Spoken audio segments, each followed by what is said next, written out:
আসসালামু আলাইকুম। সবাইকে স্বাগত জানাচ্ছি। আজকের বিরিয়ানিটি রান্না করব প্যাকেট মশলা দিয়ে, আর খুবই অল্প সময়ের মধ্যেই এই বিরিয়ানিটি রান্না করতে পারবেন। তাহলে চলুন শুরু করি। বিরিয়ানিটি রান্না করার জন্য প্রথমে একটা প্যান গরম করে এর মধ্যে প্রায় 1 কাপ পরিমাণ সয়াবিন তেল দিয়ে দিয়েছি। এরপর দিয়ে দিচ্ছি 4 টেবিল চামচ পরিমাণ কুচি করা পেঁয়াজ। পেঁয়াজটাকে একেবারে গাঢ় বাদামি রং করে ভেজে নিব।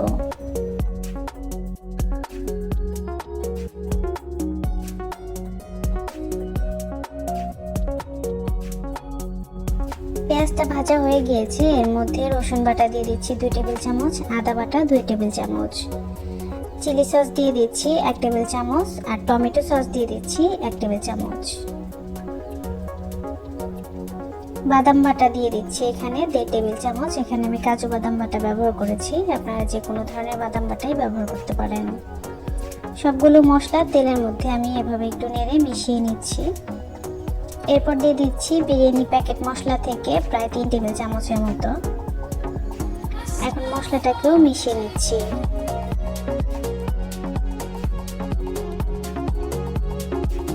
এরপর দিয়ে দিচ্ছি 1 টেবিল চামচ পরিমাণ লবণ। মশলাটাকে খুব ভালো মতো কষানোর জন্য 3 টেবিল চামচ পরিমাণ পানি দিয়ে দিচ্ছি। পানিটা মশলার সাথে মিশিয়ে দিচ্ছি আর রান্না করব একেবারে শুকিয়ে যাওয়া পর্যন্ত।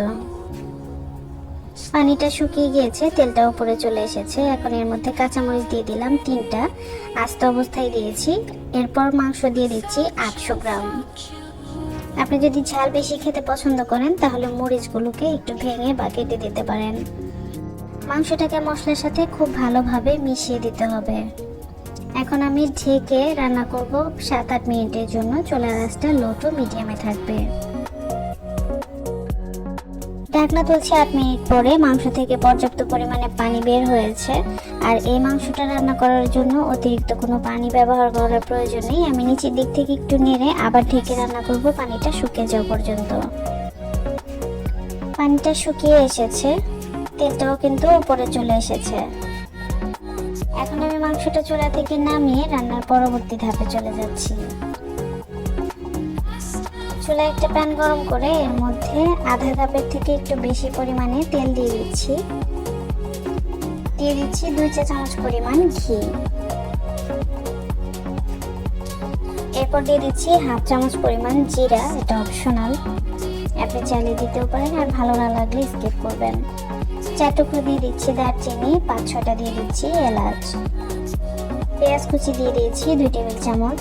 পেঁয়াজটাকে হালকা একটু ভেজে নিতে হবে, একেবারে ব্রাউন কালার করে ফেলবেন না, তাতে করে কিন্তু বিরিয়ানির রংটা নষ্ট হয়ে যাবে। 1.5 টেবিল চামচ রসুন বাটা, 1.5 টেবিল চামচ আদা বাটা দিয়ে দিচ্ছি। আদা রসুনটাকেও পেঁয়াজের সাথে একটু ভেজে নিতে হবে।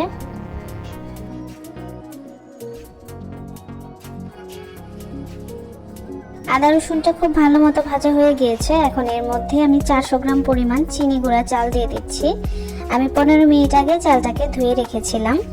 এখানে যে কোনো ধরনের সুগন্ধি পোলাওয়ের চাল ব্যবহার করতে পারেন। চালটাকে এই আদা রসুনের সাথে বেশ খানিকক্ষণ সময় নিয়ে ভেজে নিতে হবে। চাল যত সুন্দর মতো ভাজা হবে, পোলাও বা বিরিয়ানি অথবা খিচুড়িও যদি রান্না করেন তাহলে কিন্তু ঝরঝরে হবে। এরপর দিয়ে দিচ্ছি 1 চা চামচ পরিমাণ লবণ। কিশমিশ দিয়ে দিচ্ছি 4 টেবিল চামচ, আর চালের দ্বিগুণ আমি পানি দিয়ে দিচ্ছি। আর এখান থেকে কিছুটা পানি আমি আগে তুলে রেখেছিলাম, সেই পানিতে 3 টেবিল চামচ পরিমাণ পাউডার দুধ গুলে নিয়েছি, সেটা এখন দিয়ে দিচ্ছি। এখন সবকিছুকে আমি খুব ভালোভাবে একটু নেড়ে দিচ্ছি। আজকের বিরিয়ানিটা রান্না করার জন্য আমি 800 গ্রাম মুরগির মাংস ব্যবহার করেছি, হাড় এবং সলিড মাংস সহ, আর 400 গ্রাম পরিমাণ আমি চাল ব্যবহার করেছি। আপনারা খেয়াল রাখবেন কোনোভাবেই কিন্তু চালের থেকে মাংসটা যেন কম না হয়। বিরিয়ানির মধ্যে গন্ধের জন্য আমি 3টা আস্ত কাঁচামরিচ দিয়ে দিয়েছি, আপনারা চাইলে একটু ভেঙেও দিতে পারেন। চালটা এরকম ভেজা অবস্থায় থাকতে আগে থেকে রান্না করে রাখা মাংসটা দিয়ে দিচ্ছি। এতে করে কিন্তু মাংসের মশলাটা সম্পূর্ণ বিরিয়ানিতে খুব ভালো মতো মেশানো যাবে। মাংসে থাকা এই মশলাটা চালের সাথে যত ভালোভাবে আপনি মেশাবেন, বিরিয়ানিটা খেতেও কিন্তু ততটাই ভালো লাগবে। এখন এর মধ্যে 6-7টা আলু বোখরা দিয়ে দিচ্ছি। এরপর খুব ভালোভাবে মিশিয়ে দিচ্ছি।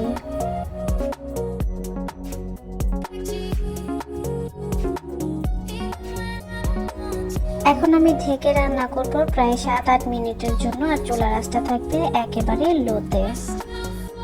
10 মিনিট পর ঢাকনা তুলছি। বিরিয়ানিটি এখন আমি উপর নিচ করে উল্টে দিব। একটু ভালোভাবে লক্ষ্য করলে বুঝতে পারবেন নিচের চালগুলো যেন উপরে চলে আসে আর উপরের চালগুলো যেন নিচে চলে যায়। এভাবে একটু উপর নিচ করে উল্টে দিতে হবে, এতে করে কিন্তু সম্পূর্ণ বিরিয়ানিটি রান্না হয়ে যাবে।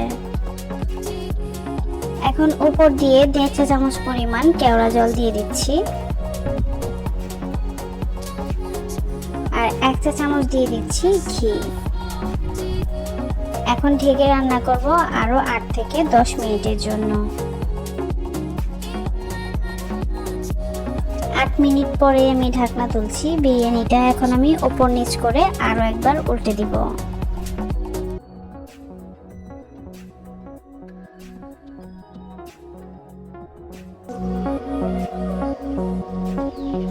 এখন আমি এখান থেকে একটা চাল তুলে চেক করে দেখাচ্ছি সেদ্ধ হয়েছে কিনা।